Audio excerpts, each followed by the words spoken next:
people think salespeople are just, you're a good talker and that's sales. Our AI is better than the best sales coaches in the world. Can you talk about why your old school sales manager is toast? Welcome back to the Extroverts Podcast here, everyone. I have Mo Abyss. I hope I didn't pronounce it too bad. Mo Abyss. He actually is the author of the 1 minute close, right? The 1 minute, what is it? 1 minute or 1 meeting close? 1 meeting close.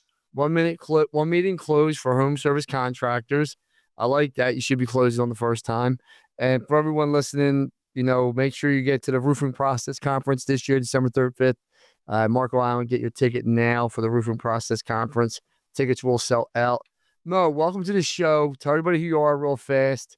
Obviously, you're in the AI business and you compete with other platforms with sales coaching, which, everyone needs in the home service-based business. Plus, you own home service-based businesses yourself that do about 40 million. So introduce yourself real fast. Yeah, absolutely. Appreciate it. I've been in the trades most of my life before I started building software products since I was 19 years old, from going door to door, selling different services, to building multiple companies in the trades that do a combined of $40 million in sales. I wrote the book, The 1 Meeting Close Blueprint, which is a playbook of how the top 1% of sales reps in the home service industries close in the first meeting. And I'm the CEO and founder of Sales Ask, where we have the world's greatest AI sales coach that can help coach your reps to increase their sales and ticket values. All right, so let's just jump into a few things here, right? You have your own home service-based businesses, 40 million, it's a lot of revenue. Most people never see that type of revenue. But first of all, I got to say this. I just said this to Mo. He's from Canada, but he spends half his time in California in the tech side. Like, guys, you got to look this guy Mo up, man. He's good looking, man. Like, I'm going to be honest with you. I'm going to go eat chicken and fucking vegetables and you're laid back too. It must be the San Fran thing. So you're doing 40 million, right? You're doing 40 million. Talk about the process there of growing and scaling, because that's not easy to get to those type of numbers. And most people never see those type of numbers. Can you talk about what you've been through and what you and your partners have had to do to get here? Yeah, absolutely. First, I'll say most people stop along the way because it's easy to stop along the way. You're comfortable, you're happy, it's great. A lot of other entrepreneurs, they never get past the traps. So there's different levels in the business, and from 0 to 1 million is one level, 1 to about 5 million is another level, 5 to about 8-9 million is another level. And then when you get to 20 million plus, it's a whole other beast at that point, okay? Each one of these requires you to think and act different. When you're at the $1 to $2 million, I was doing that out of Starbucks, out of my truck. I didn't have an office. It was me meeting customers, managing jobs, micromanaging. I was doing everything at 1 to 2 million, okay? To go above 2 million, you have to shift your mind and you must start hiring other people. You need leverage. You got to start building a machine, right? So from 2 to 5 million, you are hiring maybe some friends, some people maybe they're contract, maybe they're hourly, and you're starting to assemble a business, a process that is a bit more repeatable. Instead of you as this talented person figuring it all out, you need other people to generate value for your company. It's not very systemized at that point. And then you have to build an infrastructure. You don't typically make money between 2 and 5 million because you have to hire, at least from my experience, you have to hire a certain base level of infrastructure that will make you very profitable, but at a certain dollar figure. And why is that, right? So what I found to be much more profitable is when you go from 5, 6 to 10, 11, 12 million. Because if you hired a financial controller, it's the same person that was helping you when you were doing 3 million at 10 million, but your sales are way higher. Your office doesn't need to get 4 times bigger, right? That you got at 3 million when you're at 10 million. So a lot of the infrastructure, the capital expenditures that you spend early on, they yield you a much higher return as you scale up, which is kind of like counterintuitive. It's kind of weird that as your company gets bigger, you could actually get more profitable, but that's exactly what I found to be the case. and it gets more and more profitable. It kind of caps at a certain point, but we're making more as a percentage-based profit doing 20 million than we were at 5 million. Oh yeah. I mean, I call every business under 5 million the swamp. I call it the swamp. Like you're living in the swamp, you're doing everything. It's complete chaos normally. Like you said, you're working out of your truck, might have an office. Yes, you're making money, but there's no systems, no processes. And then once you start building that up, it just skyrockets. It's like bang. Wait a minute. I lost money last month. I lost money last month. Then the hockey stick goes. And you're like, I made money. I made money.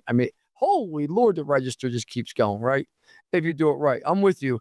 I do think there's another level too. I think once you get to 50 million is another level. And I think once you get to 100 million is another level.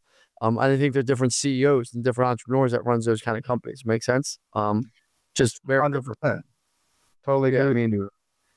I know I never want to take a company past 50 million. And people are like, well, you got Lance, you do over 100 million this year. Yeah, in multiple companies though. Like if I took one single company to 100 million to 200 million, sure, could I do it? But the learning curve and the change in my behavior I would have to do to get there just isn't worth it to me. Why don't you just keep taking companies from 2 to 3 to 4 million to 25, 30 million, 40 million and sell it? I mean, these companies, people want to buy these companies all day long. Yes, am I losing a few turns by not going to each one, get them to 100 million? I'm sure I'm losing a few turns, but I'm exiting a lot faster than trying to get all the way there. Does that make sense, Mo? Yeah, that's like the local maximum rule, which is, you could sell at perhaps call it 50 million, and the local maximum, you'll get like a X amount of multiple. And in order to really make that much higher, it's not 100 million. It's got to be even higher than 100 million. You've reached your local maximum, which is the best time to raise capital or sell the business is in a local maximum. Because to get to the next level, you'll get maybe like a slight improvement in valuation, but you're going to have to work like 5 times harder, Oh, and have more leadership team and build the right stuff out. There's so much to it. And then you hit the debt lever unless you raise money, right? Like at those numbers are hitting you're either raising money or you're taking on enormous debt to keep going, right? Like just that's the turning point. Kind of you said, hey, listen, between 1 and 5 million, if you're trying to set yourself up properly, you're not going to make a ton of money if you're trying to scale heavily. Same thing there. Here's a question for you, right? What's the biggest challenges that you see with people scaling? What's the number one reason that, because you deal with business owners on your coaching group, with your AI coaching group, which we're going to talk about, obviously. But what's the biggest challenges that you see with contractors and business owners not being able to scale? Like, what's the number one reason you think? So I've worked with hundreds of clients in Sales Ask, and we help them increase their sales with our AI app. Okay, and what I've noticed is, like, you would think there would be, some of them are really organized. Generally, they're all pretty reasonably organized. Okay, like just to like put that out there. But some of them are like super hyper organized, and some of them are kind of like sloppy in a way. And the sloppy one could be growing way quicker than the organized one. And the common denominator that I've noticed is how fast they move. Okay. And I can tell I'm dealing with a business owner. I explain Sales Ask, and some of them in that meeting within a few minutes, they've onboarded, they've booked this, they've done that. I'm like, you are going to be very successful because you're able to make decisions and move at a rapid rate. Whereas somebody else would be like, well, I'm doing this, I'm doing that, I can't. And it's just like, and they have this big cognitive overload. They overthink things in a way, or they just can't really make those quick decisions. So number one, I would say, and this is how I hire everybody and I judge the talent of somebody, how quickly can you execute? How fast do you move? That's the main one. What drives that often is some kind of limiting belief, right? There's something they're waiting for, or something that happens, or they don't have the confidence, or they don't have the people or the systems or the money, and these limiting beliefs prevent them from moving at a rapid rate. Well, it's funny you say that because I was on a call yesterday with an AI company that says, hey, we specialize in home services and whatever. So it caught my attention. First 7 minutes I was on the call, and the guy was full of shit, right? Because I obviously I understand technology very well. So The guy goes, "You see when you checked out?" And so I was like, "I was checked out after 3 minutes." He goes, "Why?" I said, "Because I would already bought your product if it's what I thought it was."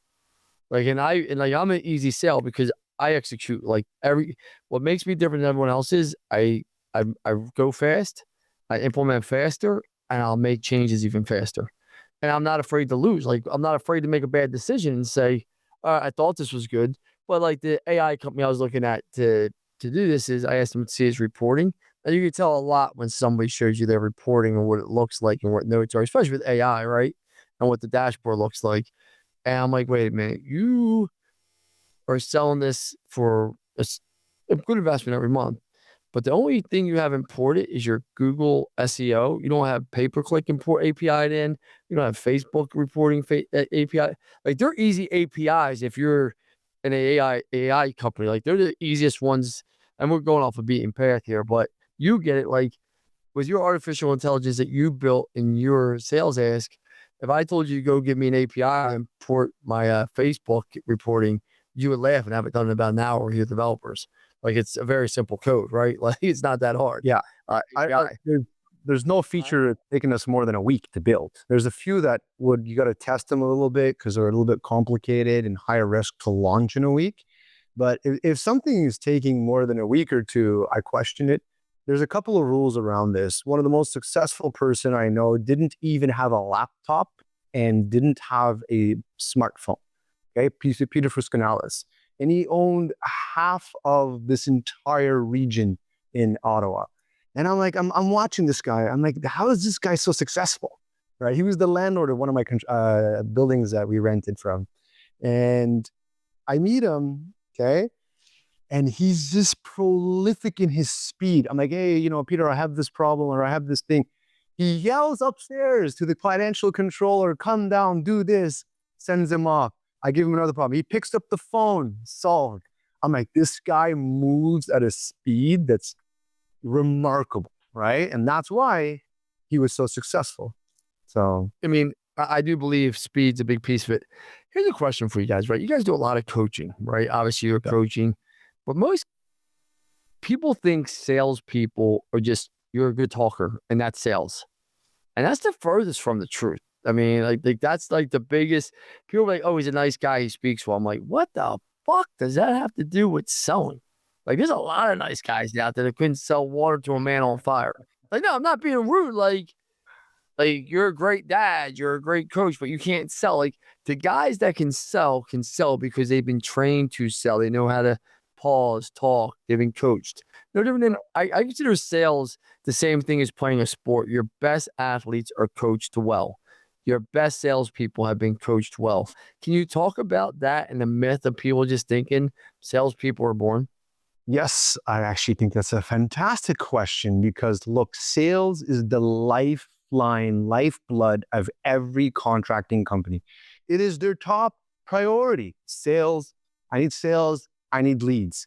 Every single customer we speak with, every company I know of, it's always the same conversation. It is the limiting factor for 99% of the companies. All right.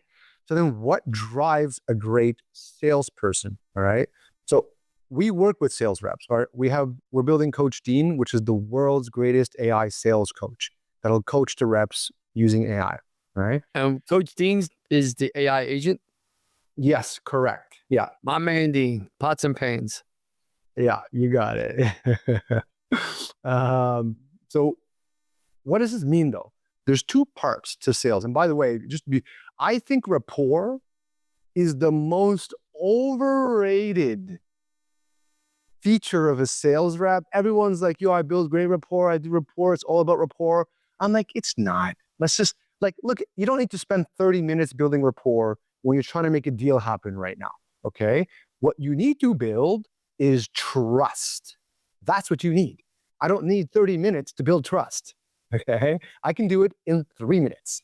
And then I can move on to the problem the person has. And I can move on to the solution, et cetera, et cetera. So there's a few parts to a great sales rep. Okay. First, I'm going to talk about the process. The process is your winning formula. It is your recipe for success. You could be a great baker, Okay. I could be a great baker. You could be a great baker. And you're going to bake a cake and it's an awesome cake. And the next time you bake it, it's a little bit different and it's still pretty good, but it's not exactly the same as the first time, right? It's only until you have a process in place that you can consistently make a great cake. So you should at least have a process of how to bake that cake, or in your case, the process of selling your product. Okay. That's one part that you absolutely must need. That's unrelated to the salesperson. You can train them on the process. Our AI will verify they follow the process, okay, beautifully, but that's the recipe. Then you have the salesman, and that's the salesmanship. That's the baker. And if it's a great baker, they have baked tens of thousands of cakes and souffles and muffins and whatever else so they could actually do a lot of that process off ad hoc, ad memory. They can go off script, and they're still going to make you a great product, right? So what drives it? Obviously, experience is a really big part of that, okay? But there's 8 steps to being a fantastic salesperson, which are all available in the One Meeting Close. I kind of break that all down. And the One Meeting Close is a bit of a misnomer. It's not literally always about a one meeting close. It's about creating sales velocity, not necessarily do I try to get the whole sale in the first meeting, right? Hey everyone, thank you for joining us today. I want to give a quick shout out to our sponsors, Service Titan and Rilla, our technology of choice to helping us scale and grow our business and making sure all of our viewers have the technology to scale their business so when they want to sell it, they're able to. So, I mean, I can talk about that in great depth. If you like, what makes a great salesperson, Sure. I mean, like, tell me what you think makes a great sales. Listen, I have salespeople all around the country, and I have a difference of opinion than most people, right?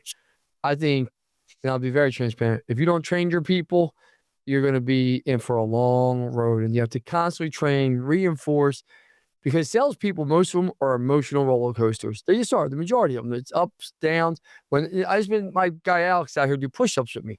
I had to make an appointment yet today. I'm like, get down and put your energy's off. Like everything matters, right? Like, yes, I do believe in the process of, when I was selling Yellow Pages, they had a 5-step process, right? And it was open the call, right? It was build report, right?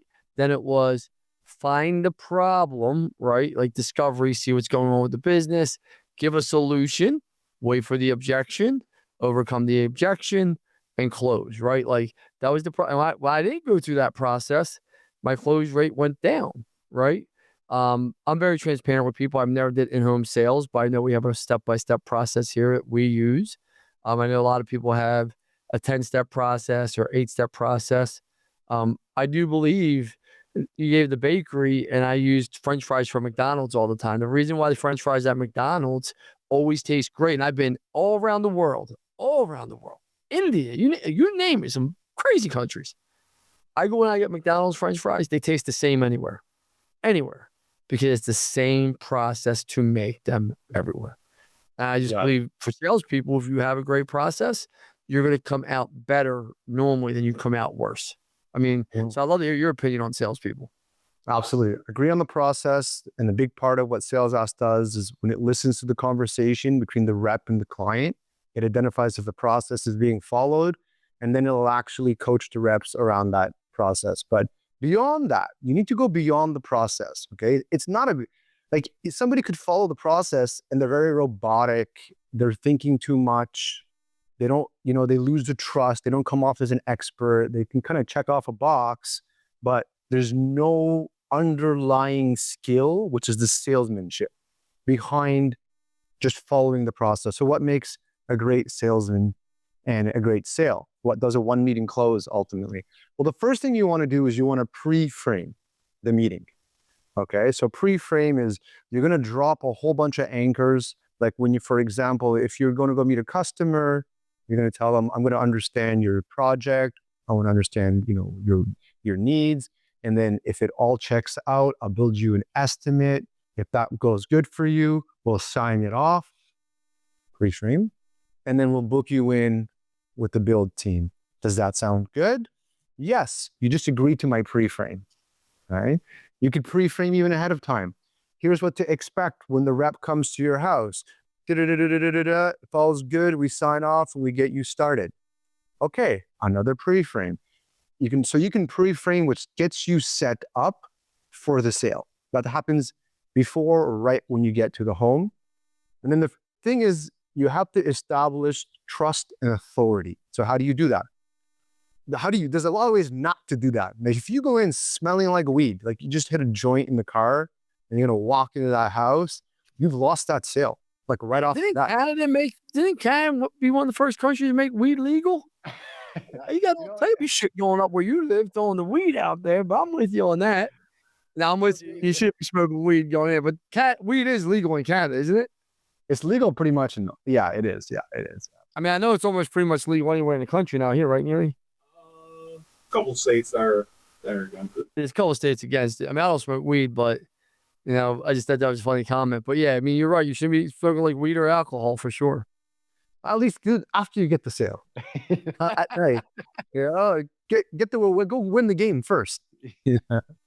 All right, so you're in there and then you establish trust. So how do you establish trust? You got to be competent.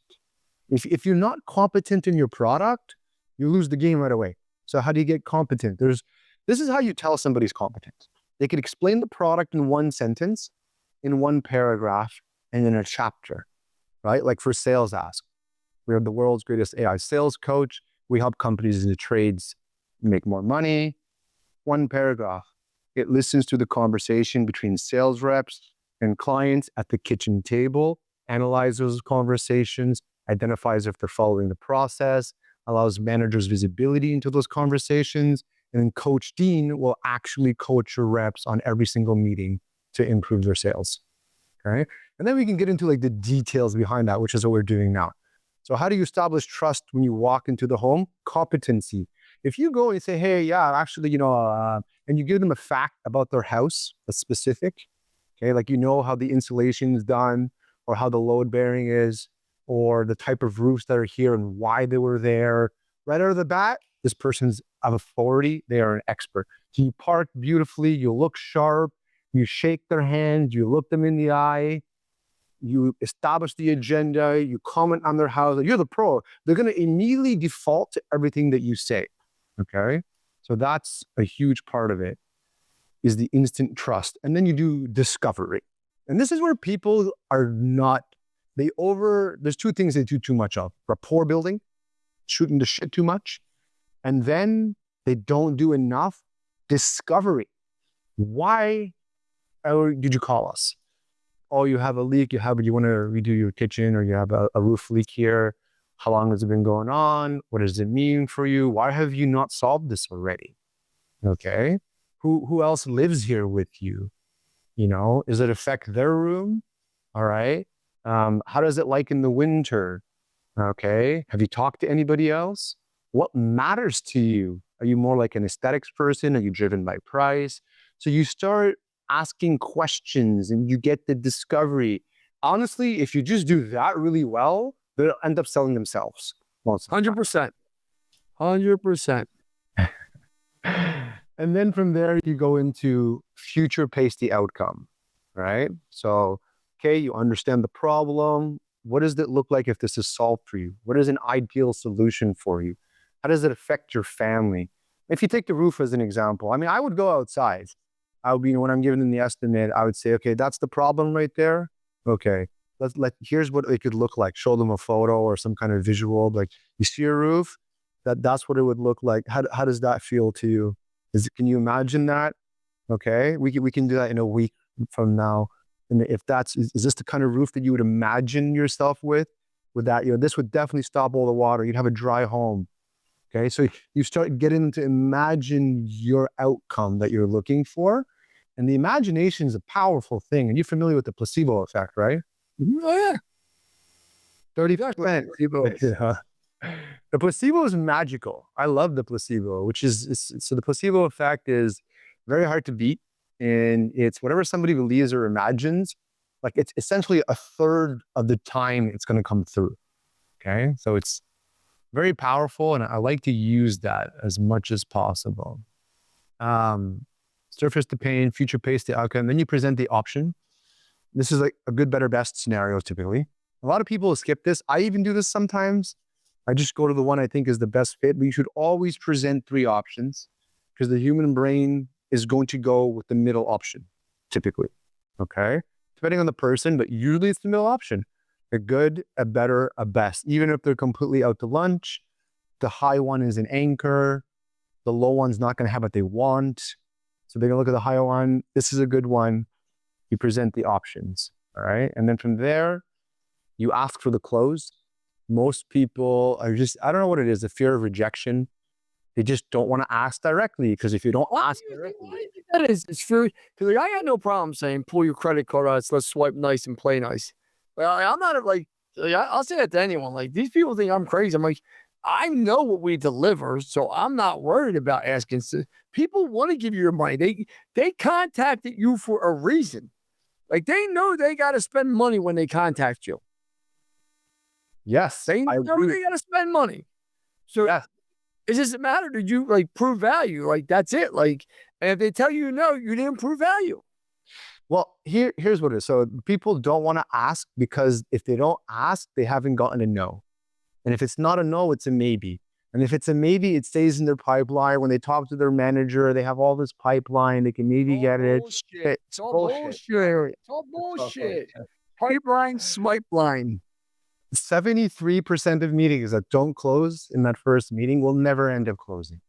The client is they have the most information of your company. They just thought about the pain. They are in a buying state. They will never ever be as motivated to buy as they are in the moment with you when they've gone through all that and have. I agree. I'm agreeing. I agree. So the other thing that it does, Again, sorry. the other thing that it does is it's why it's important to ask is it'll surface objections, right? And right away, you're going to get the reason why they can't buy when you ask them. And I like to ask, is this something you're good with? Can we move forward with this? Yes, no, be like, well, what would hold you back? What's holding you back right now? And then they start giving you the objections. It's like, all right, that's when the game really begins. Yeah. Right? And then you get the signature. A lot of people, they get a community close and they keep trying to sell the customer. Stop talking. Stop. Shut your mouth. Go get a signature. And then when they do sell them, the final step is you have to, don't just leave them. So many companies, including our competitors, they get a sign, they move on. No, you need to get them onboarded, schedule them, make sure that know that you care about them so they don't cancel your contract, essentially. No, let me say, how's this sound for a close? I never did home services, but you did. But I'm sitting there where and I say, hey, Mo, is there any reason here today that you believe my company wouldn't give you a 5-star experience and make sure that you're taken care of all the way on this project? Is there any reason, Mo? From what I've heard of your company right now, I think you guys seem really solid. I think you guys seem really solid. So I'd have to, I don't know how much of an objection you want me to give. A lot of times we might. I'm just asking you about the experience. Do you believe that we'll give you a great experience? It's all. It's for the experience. I believe you would give me a great experience. Yes. And do you believe we take care of you? I believe you would take care of me.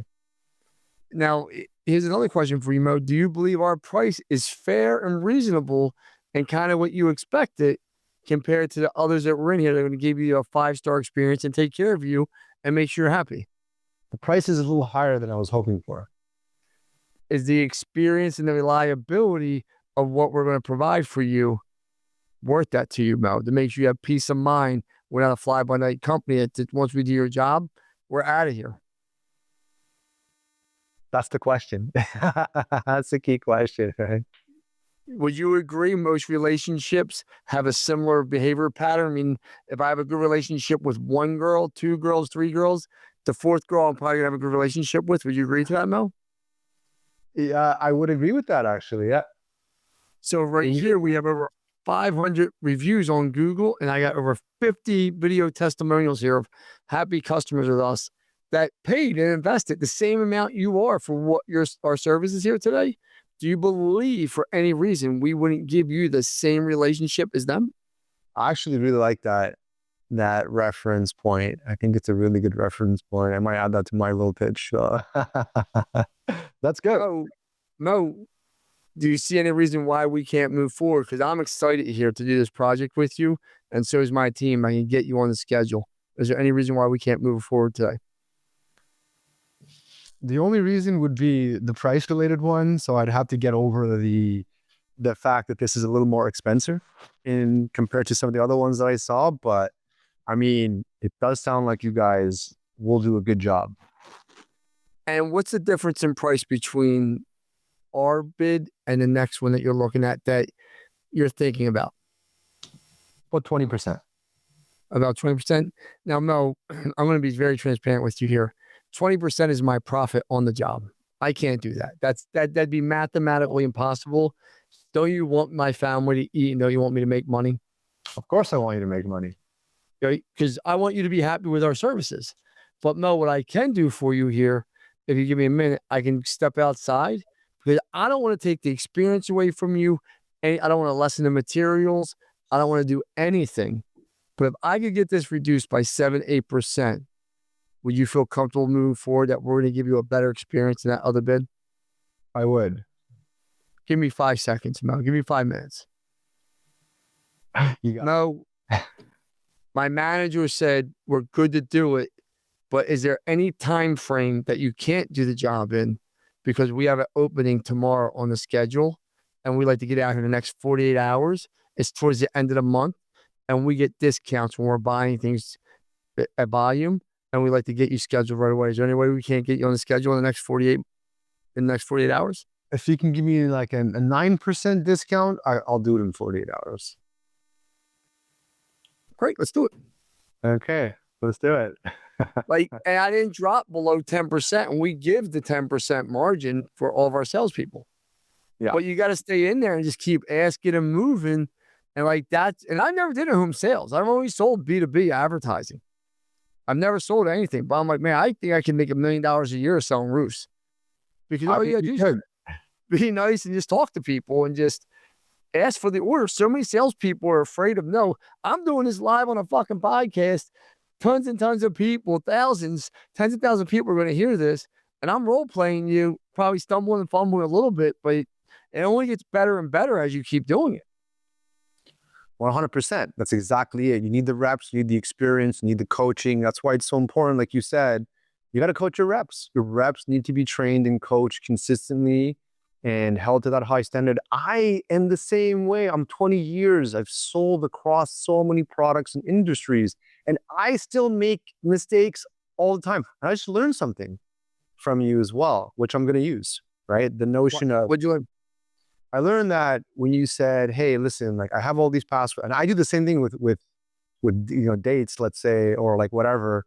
But I have all these past relationships, and you believe that if somebody acts a certain way with someone in the past, they're probably going to act the same way with anybody else they meet, right? The past behavior is the best indicator of future behavior. Now, if you look at these reviews, you can see our past behavior over here. So you know how we're going to be treating you based on these testimonials and these reviews, right? I just want to show that to you. That's what you can expect from us. I like that. I'm going to introduce that. Well, and the reason why is it's so true though. Obviously, my model is I partner with small businesses. I grow them. I sell them to private equity. I've done it 6 times now. We're about ready to our 7th and 8th LOI right now, right? And people are so scared when they partner. I don't blame them because it's so new to them of holy shit, I'm going to build my business, scale it, and then sell it. And I got to trust this guy and his team to go do it. And I just say, hey, listen, man, this has been my success. This is what we've done. Do you believe there'd be any different? And if you do believe it's going to be any different, don't do the deal. Right? Like, don't do the deal. If you don't believe it and you believe your behavior pattern of history is going to be the same as my future, then you do the deal. Because most people do in their 40s and 50s, they have the same behavior patterns, right? Like they're going to do the same things over and over again. good, bad, or indifferent, right? Like I tell people, like my downfall is I eat ice cream almost every night. I shouldn't, right? So I'm No, come on. Do you actually? Come I on, do, man. because I love ice cream. I shouldn't, but I love ice cream. So I say to my wife, it's around 9:30. I'm going to bed. I'm like, yo, can I have a bowl of ice cream? She just looks at me in disgust. And she's like, damn, dude, you did so good all day. You're going to kill it with ice cream. But I do. I don't drink that much anymore. So when you don't drink, you're sitting around the house.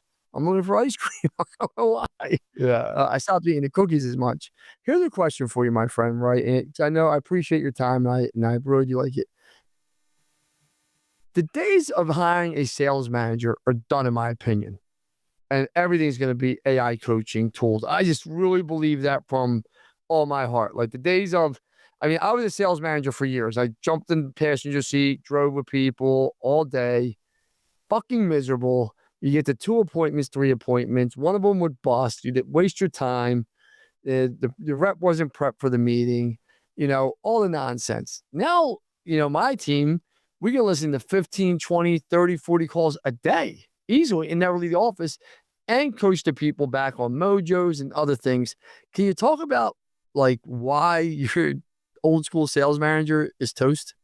Yeah. So we actually go one step further than that. Like right now you're saying, I listen to 15 calls and I can coach them virtually, like a virtual ride along. Right. We go one step further. Say, what are you really doing? You are having a conversation with your reps. LLMs are uniquely good at this. Okay, this is the whole large language model AI premise, is the ability to have conversation.